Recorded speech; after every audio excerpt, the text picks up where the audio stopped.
Good evening friends. আজকে একটি গ্রামারের টপিক নিয়ে আলোচনা করতে এসেছি। এটি খুব একটি গুরুত্বপূর্ণ টপিক, যার নাম হচ্ছে ট্রান্সফরমেশন অফ সেন্টেন্সেস। বিভিন্ন ক্লাসের সিলেবাসে এটি যেমন আছে এবং রাজ্য বা কেন্দ্রের বিভিন্ন চাকরির পরীক্ষাতেও এর ওপর প্রশ্ন আসে। খুব সহজ টপিক নিয়ে আজকে আমি আলোচনা করছি। সেটি হলো যে অ্যাফার্মেটিভ সেন্টেন্সকে কীভাবে নেগেটিভ সেন্টেন্সে রূপান্তরিত করা যায়।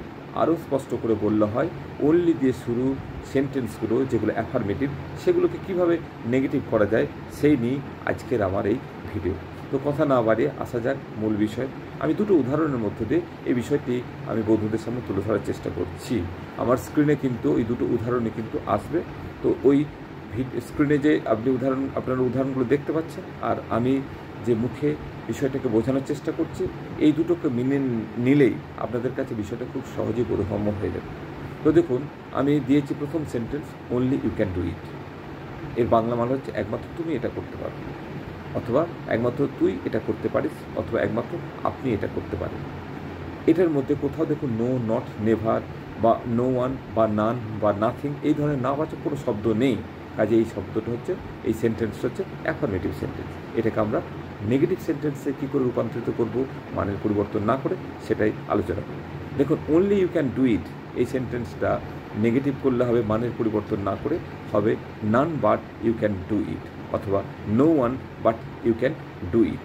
দেখুন তলাতে উদাহরণটা রয়েছে, যার বাংলা হবে তুমি ছাড়া আর কেউ এই কাজটা করতে পারে না, অথবা তুই ছাড়া আর কেউ এই কাজটা করতে পারে না, অথবা আপনি ছাড়া আর কেউ এই কাজটা করতে পারে না।